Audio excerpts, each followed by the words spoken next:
एक नई जिंदगी को पैदा करने का इख्तियार हमेशा कुदरत के पास ही रहा है, लेकिन ये भी जरूरी नहीं है कि इस जमीन पर हर जानदार नेचुरल तरीके से पैदा हुआ हो। आज साइंस और टेक्नोलॉजी की बदौलत इंसान हाइब्रिड पौधे और जानवरों को क्रिएट करना सीख गया है। आज की वीडियो में हम आपको कुछ ऐसे ही जानवरों के बारे में बताने वाले हैं जिन्हें माहिरीन ने क्रिएट किया है। जी हाँ, तो चलिए वीडियो को शुरू करते हैं। ज़ुब्रॉन। इस लिस्ट में सबसे पहले बात करते हैं ज़ुब्रॉन की। 1847 में सबसे पहले लियोपोल्ड वाल्की ने इस जानदार को पैदा किया। हालांकि ज़ुब्रॉन को पहले भी कई बार देखा गया, लेकिन वर्ल्ड वॉर के बाद से ही साइंसदानों ने इसे रिक्रिएट करने में दिलचस्पी दिखाई। 1958 के बाद कई लैब्स में इस हाइब्रिड को क्रिएट करने के लिए जोरों शोर से काम चलने लगा। पहले 16 सालों में इसे बनाने के लिए कई एक्सपेरिमेंट को सरंजाम दिया गया और आखिर साइंसदानों का पैदा किया जाने वाला ज़ुब्रॉन ऐसा जानवर बन गया जिसे पालने की लागत भी कम थी और इससे होने वाला मुनाफा भी कहीं ज्यादा, जबकि सस्ते दामों में दस्तयाब होने की वजह से इस मवेशी को भारी तादाद में फॉर्म्स में गाय और भैंस की जगह पाला जाने लगा। लियोपॉन। लियोपॉन जानवर एक ऐसी नस्ल है जिसे शेरनी और चीते के मिलाप से बनाया गया है। इस जानदार के जिस्म पर खूबसूरत फर एक मेल लियोपार्ड और फीमेल लायन के मीटिंग प्रोसेस का नतीजा है। 1910 में लियोपॉन को सबसे पहले इंडिया में बनाया गया था। दो खतरनाक जानदारों के हाइब्रिड से बनने वाले इस जानवर का सर शेर जैसा लगता है, जबकि बाकी पूरा जिस्म लियोपार्ड की तरह मेल खाता है। ये जानवर आसानी से आपको जंगलों में दिखाई नहीं देगा क्योंकि इसे इंसानी कैद में बनाया गया है, लेकिन शेर और लियोपार्ड की तरह ये बेहतरीन क्लाइंबर्स होते हैं और पानी में खेलना पसंद करते हैं। देखने में इनका जिस्म बड़ा होता है, लेकिन टांगे लियोपार्ड जैसी छोटी होती हैं। लायन और लियोपार्ड की तरह ही लियोपॉन भी कार्निवरस जानदार है जो खाने में मगरमच्छ, हिरन और भैंस वगैरह को पसंद करते हैं और कभी कभी जरूरत पड़ने पर ये बेबी लियोपॉन को भी खा जाते हैं। कई मामलों में शेर और चीते जैसी खूबियों के चलते ये कहा जा सकता है कि इस जानदार को जिंदा रखने की जरूरत है।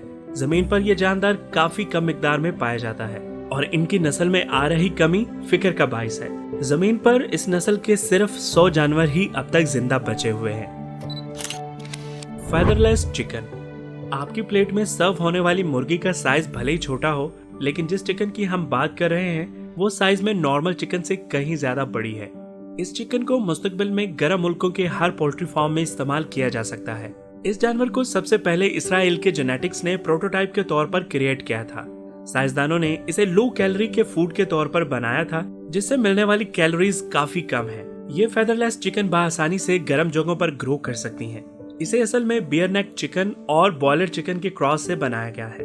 हालांकि ये दिखने में काफी बदसूरत लगते हैं, लेकिन ये लोगों की डाइट में लो कैलोरी के तौर पर शामिल हो सकता है और इसे इस्तेमाल भी किया जा रहा है। हिनी। इस जानदार को मेल हॉर्सेस और फीमेल डोंकीज के मिलाप से तैयार किया गया है।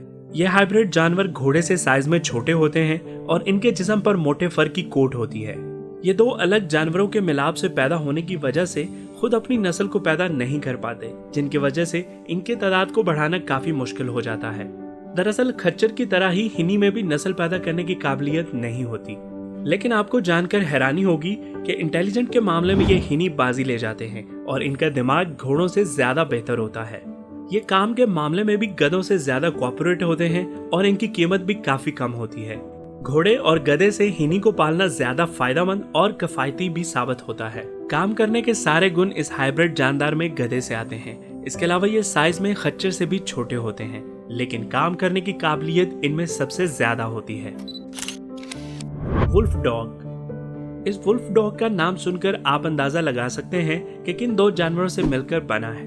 इस जानदार को पैदा करने के लिए सबसे पहले लोगों ने वुल्फ और कुत्ते को एक साथ पाला और फिर इसे ब्रीड किया, क्योंकि वो एक प्यारे से जानवर को क्रिएट करना चाहते थे जिसे इंसान अपना पालतू बना सके। दो जानवरों के जेनेटिक मिक्सचर से बनने वाले इस वुल्फ डॉग के बिहेवियर और फिजिकल कैरेक्टरिस्टिक को समझना काफी मुश्किल काम है।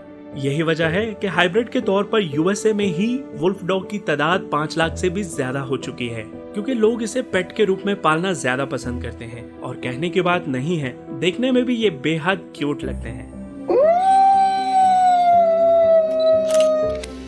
बीफैलो।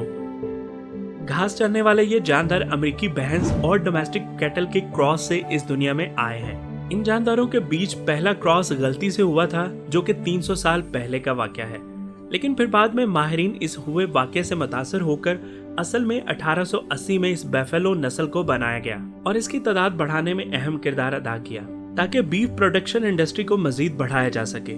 इस जानवर से मिलने वाले गोश्त को काफी पसंद किया जाता है।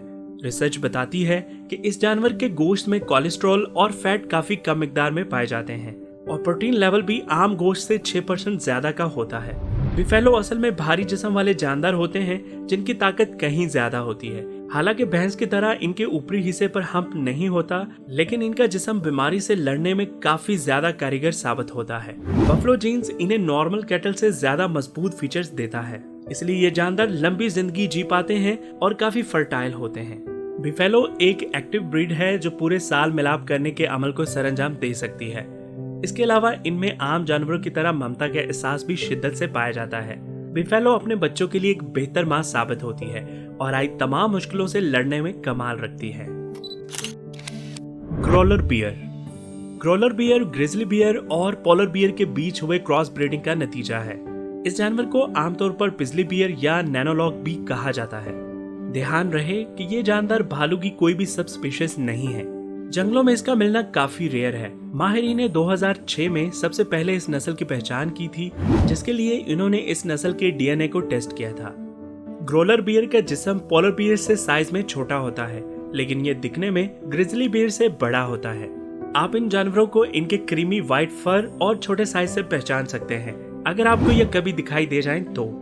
ग्रिजली बियर की तरह इस जानदार की आंखों पर भी ब्राउन पैच होते हैं और सबसे कमाल बात यह है कि जब ये बैठते हैं तो इनका पेट जमीन पर लगता है और आपको दिखने में ये बियर की नस्ल काफी क्यूट भी लग सकती है। जोंकी। पहली नजर में दिखने पर आपको जोंकी और गधे में कोई खास फर्क नहीं मिलेगा, क्योंकि जोंकी के भी गधे की तरह बड़ा सर और कान होते हैं। इस नस्ल में एक मादा जोंकी 12 महीने के बाद एक बच्चे को पैदा करती है और पैदा होने के कुछ ही देर बाद इसके बच्चे चलना सीख जाते हैं। ये काफी हैरान कर देने वाली बात है, क्योंकि एनिमल किंगडम की ज्यादातर नस्लों के पास ये कमाल का फीचर नहीं होता। अगर आप सोच रहे हैं कि इस जानदार को कैसे बनाया गया है, तो हम आपको बता दें कि जोंकी को ज़ेब्रा और डोंकी की क्रॉस ब्रीडिंग से बनाया गया है।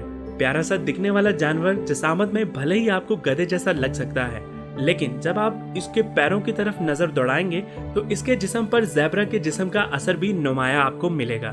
क्रॉस ब्रीडिंग से इस जानदार को बनाने की दौड़ 19वीं सदी से शुरू हुई थी।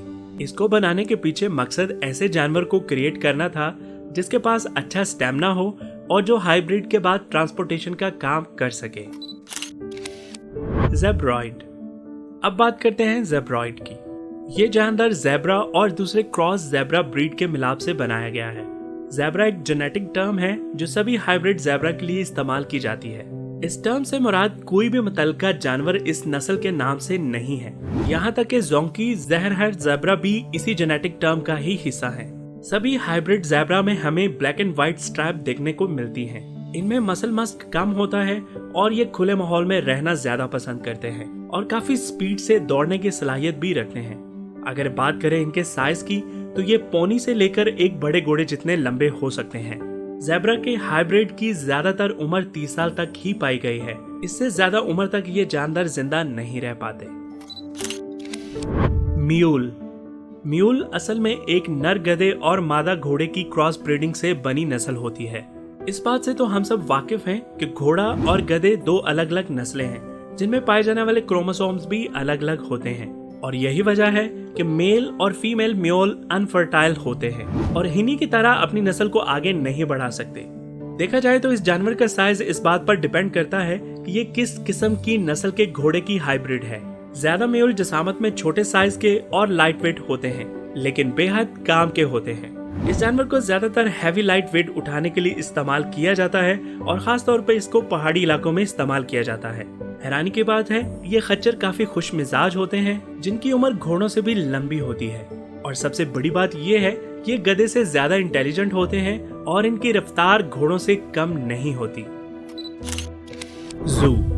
जू एक यॉर्क और डोमेस्टिक कैटल का हाइब्रिड है। जू लफ्ज तकनीकी तौर पर एक हाइब्रिड मेल को जाहिर करता है, जबकि इसकी नस्ल के फीमेल जानवर को जूमो के नाम से जाना जाता है। मंगोलिया में इस जानवर को किनसे कहकर पुकारा जाता है। तिब्बत में इस जानवर को आम गाय भैंस से ज्यादा तवज्जो दी जाती है, क्योंकि ये ज्यादा प्रोटेक्टिव होते हैं और इनसे मिलने वाले दूध और गोश्त की मिकदार भी ज्यादा होती है। यही वजह है कि मंगोलिया और तिब्बत में रहने वाले लोग यार्क और गाय पालने की बजाय जू को पालना ज्यादा पसंद करते हैं, क्योंकि ये बहुत ज्यादा प्रोटेक्टिव और समझदार होते हैं। तो दोस्तों, ये थे वो जानवर जो कुदरत के बजाय मिलती जुलती स्पीशीज में आपस के मिलाप का नतीजा है, जिन्हें इंसानों के चलते वजूद में लाया गया है। और दोस्तों, क्या इन तरीकों से कुदरत के काम में छेड़छाड़ करना सही तरीका है? हमें कमेंट करके जरूर बताइएगा। और अगर आपको इस वीडियो में कुछ नया जानने या सीखने को मिला तो प्लीज इस वीडियो को एक लाइक करके अपने फ्रेंड्स एंड फैमिली के साथ जरूर शेयर कीजिए। और अगर आप इस चैनल पर नए हैं तो प्लीज इस चैनल को सब्सक्राइब करके बेल नोटिफिकेशन आइकॉन को ऑन कर लीजिए, ताकि हमारी आने वाली नई वीडियोस आप मिस ना कर सकें। मिलते हैं अगली वीडियो में किसी और नए टॉपिक के साथ। तब तक अपना बहुत ज्यादा ख्याल रखिए। खुदा हाफिज।